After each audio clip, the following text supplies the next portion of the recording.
My friend will yield to a few clarificatory questions by way of interpellation. How did you know that I will yield? Wala ka namang choice eh. Gladly, Mr. President, I feel honored and Mr. President, I want to know if the Honorable Senator is also aware of several falling bridges before this bridge subject matter of his speech. I am not fully aware of any bridge that has collapsed. May I... Here, I just my staff just gave me a list of the bridges that had collapsed in October 28, 2024. The Magapi Bridge in Balete, Batangas collapsed allegedly due to strong flood currents and the large number of uprooted trees carried by the water during Typhoon Christine. And the Bantilan Bridge, a 30-meter concrete span connecting Batangas and Quezon, allegedly collapsed on October 29, 2022, allegedly due to raging river currents and floods. And the Carlos Romulo Bridge in Bayambang, Pangasinan, collapsed on October 20, 2022. The collapse was allegedly caused by two overloaded dump trucks that exceeded the bridge weight capacity. And the Borja Bridge collapsed on June 16, 2022. This was allegedly caused by a 12-wheeler dump truck that exceeded the bridge's weight limit. And the Loay-Clarin Bridge, I think this is in Bohol, which spans the famous Lobok River. And this resulted in 4 fatalities and 18 injuries.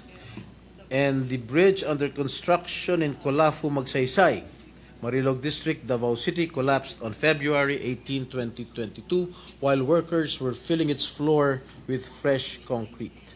And lastly, the steel bridge collapsed in Barangay San Isidro, Mahayhay, Laguna, on January 29, 2022. That's all, Mr. Chair. So, Mr. President, I think the Honorable Senator will agree that we're fast becoming a country of falling bridges. I agree with you, my good friend, Senator Marcoleta. In regard to this bridge in Isabela, subject matter of your speech, Mr. President, wala bang weighing scale or weighing station or weighing facility na itinalaga ang local government or national government para sa ganon yung lahat ng dadaan ng mga behikulo? Kasi, Mr. President, alam naman natin na Isabela ay agricultural economy. It consists something like 29.8% agriculture products at 25% industry. Kaya kinakailangan po siguro merong tagatimbang sa lahat ng mga truck na dadaan. Napakasimple naman sigurong problema ito. Bakit wala man lang nakaisip na maglagay po ng isang timbangan doon para sa mga sasakyan na dadaan? Sa aking pagkakalam po, Ginoong Pangulo, ay wala pong weighing bridge na nakalagay po rin sa Kabagan Santa Maria Bridge. Kaya siguro bigla na lang pumasok itong overloaded na truck na nag-weigh ng 89.63 metric tons. Kaya po bumagsak. Overweight to ng 43 metric tons. Kaya siguro bigla hong bumagsak ang tulay ng Kabagan na Santa Maria Bridge, Ginoong Pangulo.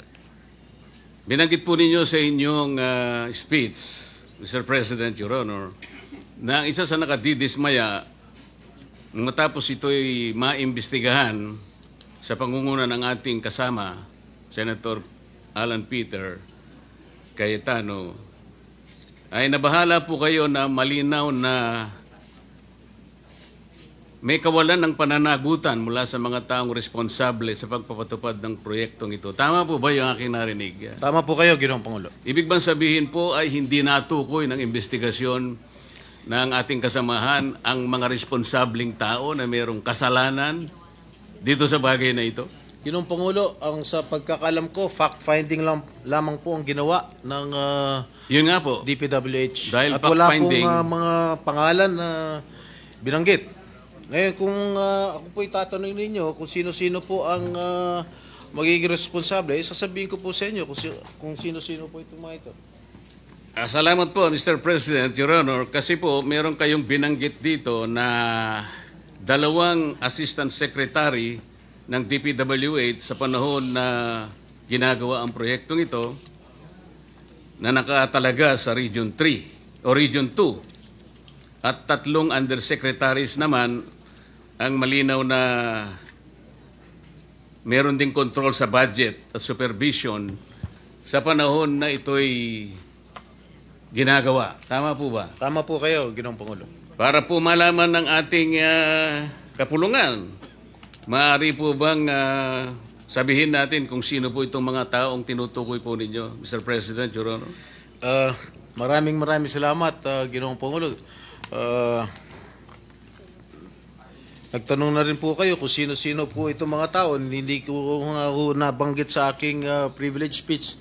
Subalit nagtanong po kayo, mapipilitan ko pong ibulgar kung sino-sino po itong mga taong responsable sa pagbagsak nitong sa pag-collapse nitong tulay sa Kabagan, Santa Maria. Unang-una, si Assistant Secretary for Regional Operations in Luzon, Loretta Malaluan. She succeeded Neri Bueno, now Asik Bueno, as Region 2 Director. The time when the bridge project was already facing structural problems. Siya ang nagrekomenda noong January 2021 na pondohan ang retrofitting na nagkakalaga ng 233.5 million o yung pagsasagawa ng epoxy crack repairs.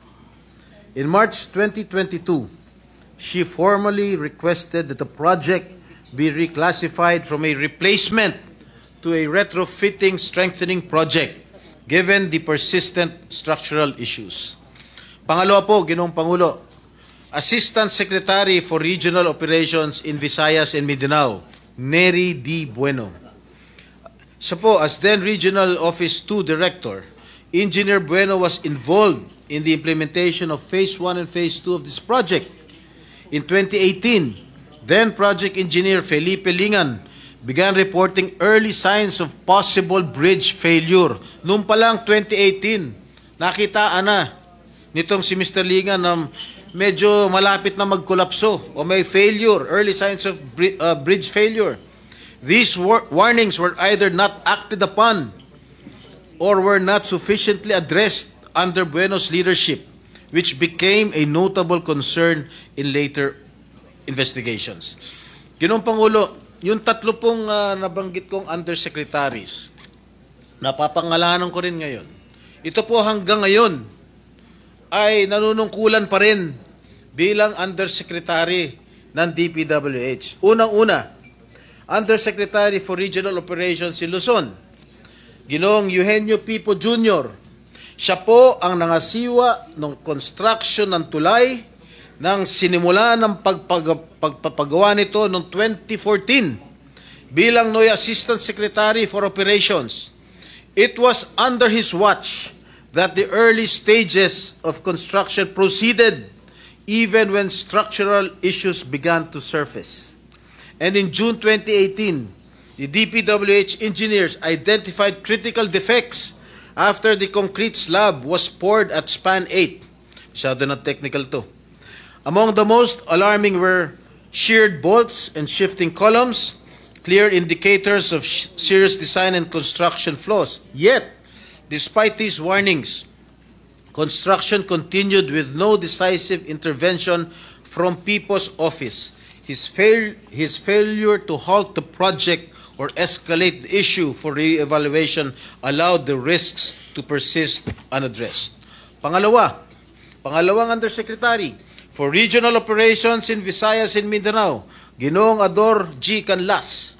Siya po ay Assistant Secretary for Regional Operations in the Cordillera, Regions 1, 2, 9 at 13 noong taon 2022.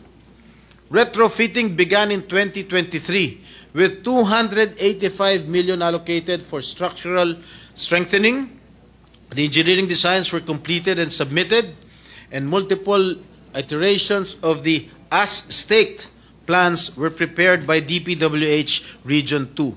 And during this phase, Undersecretary for Technical Services Ador Canlas became directly involved. He approved key engineering plans on December 19, 2023, and later a revised retrofitting plan on May 22, 2024. These approvals were crucial in authorizing the construction activities intended to stabilize the bridge. And lastly, Mr. President, Undersecretary for Planning Service and Public-Private Partnership Service, Maria Catalina Cabral. Ang kanyang opisina ang nag-aproba para pondohan ang isinagawang kontrobersyal na retrofitting ng tulay na dapat ang kontraktor ang gumastos dahil nasa ilalim ng warranty period. Dahil dito, gumastos pa ang ating gobyerno ng karagdagan na 400 million pesos. Ang halagang ito ay 50% ng original contract price ng tulay, Ginoong Pangulo. Yun lang po, Ginoong Pangulo. Mr. President, tatlong undersecretaries, ibig bang sabihin ito, may basbas ito sa kanilang secretary, Mr. President? Well, that sa aking palagay, command responsibility po yan. Hindi naman po kikilos itong mga undersecretary kung wala hong basbas ang namumuno. Sinabi po niyo rito, Mr. President, Your Honor, na ang mga taong binanggit ninyo ay nabigyan pa ng karagdagang trabaho. Ano pong mga karagdagang trabaho ang naibigay pa, Mr. President, Your Honor?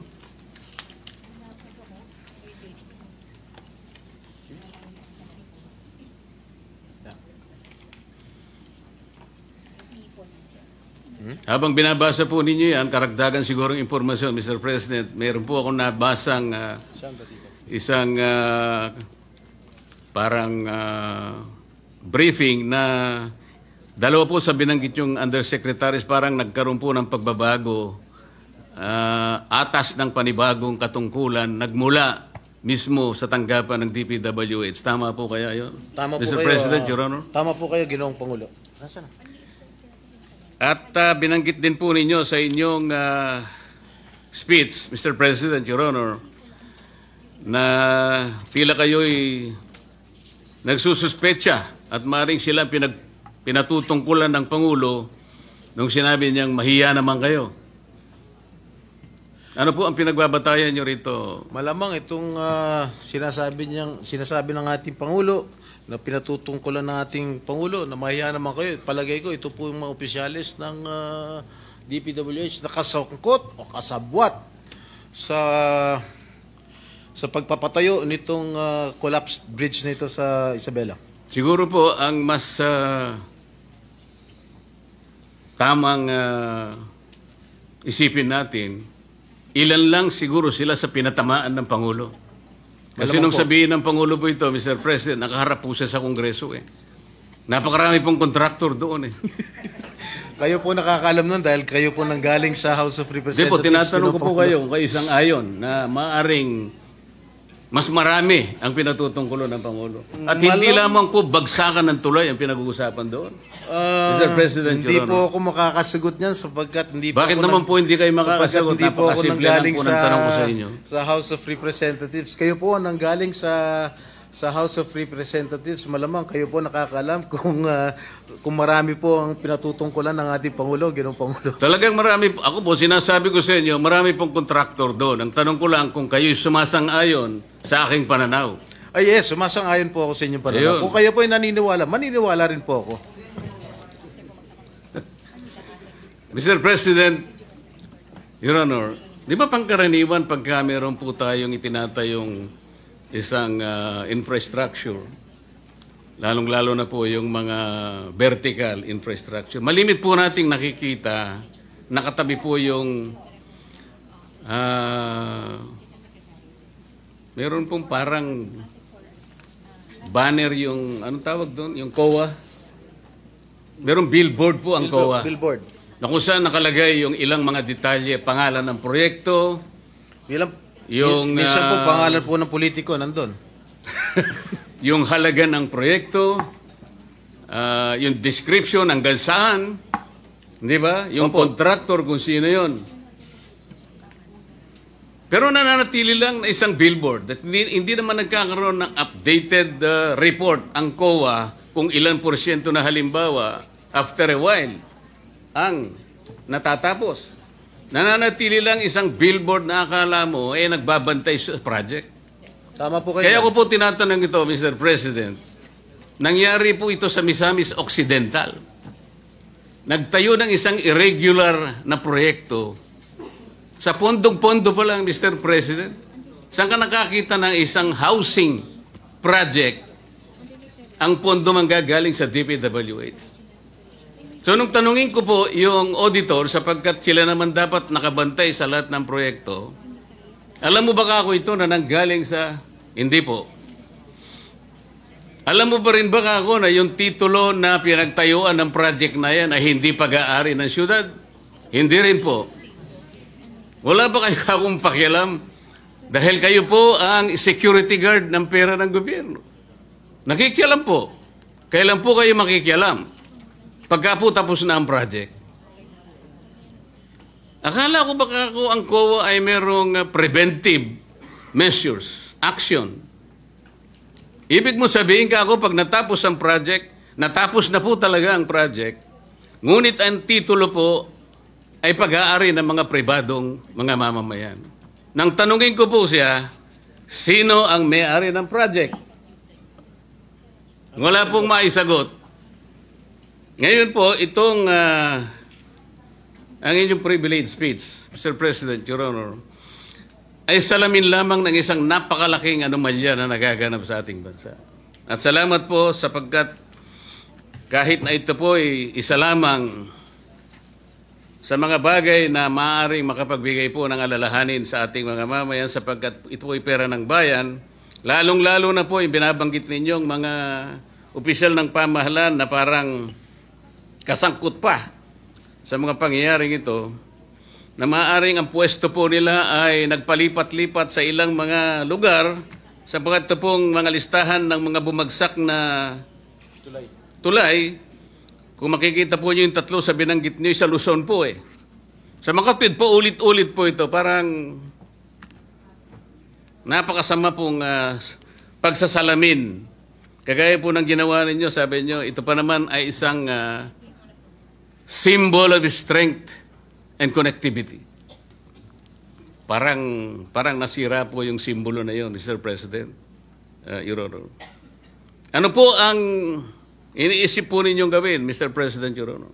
Sana po ay maimbestigahan po itong sa lalong madaling panahon. Inimbestigahan na po ng ating kasama. Dito po sa inyong committee, sa Blue Ribbon Committee, sapagkat ang involved dito ay mga opisyales ng ating gobyerno.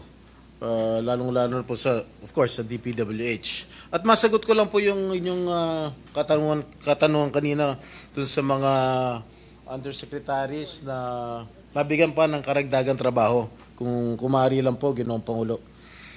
Base sa mga department orders namin nakuha, na-promote pa ho si Engineer Loretta Maluan from Regional Director in Regional Office 2 to Assistant Secretary for Regional Operations in Luzon. Si Nery Bueno po ay dating Regional Director din sa Region 2 at na-promote bilang Assistant Secretary for Regional Operations in Visayas and Mindanao. At si Eugenio P. po ay dating ASEC lamang bago naging Undersecretary. Ganon din po si Yusek Ador Canlas. Salamat po sa impormasyon, Mr. President, Your Honor. Meron po kayong binanggit na retrofitting. Ang ibig po nyo sabihin, Mr. President, Your Honor, ito pong tulay ng Kabagan na ito ay maliban po sa ito'y ginastusan ng pamahalaan, yung retrofitting, ginastusan pa rin po ng ating pamahalaan. Opo, ginastusan pa rin po ng ating pamahalaan. Pagkatapos po ng dalawang gastusan, ito po ay bumagsak. Tatlong gastusan, hindi lang dalawa. Tatlo nga po. Ang retrofitting po, ang ibig sabihin po ng retrofitting, para sa pagkakalam ko, hindi po ako inhinyero, no? Sa pagkakalam ko, is to strengthen the structure, Ginoong Pangulo. Pero, gastusan na ng gobyerno ang retrofitting, bumagsak pa rin after so many weeks. Kaya, nakakagulat at gumastos pa ho ng 400 million ang ating gobyerno for the retrofitting cost, Ginoong Pangulo. Babagsak po talaga yung Dapat po, sa aking palagay, dapat po ang contractor po ang dapat mag-shoulder ng expenses ng retrofitting, hindi po ang gobyerno. So 3 beses pong gumasta ang pamahalaan, Mr. President. Opo. At bumagsak. At bumagsak ang pa tulay. rin. So 3 beses pong nasampal ang Pilipino. Tama po kayo. Salamat po, Mr. President. Maraming Thank you, salamat Your po. Honor.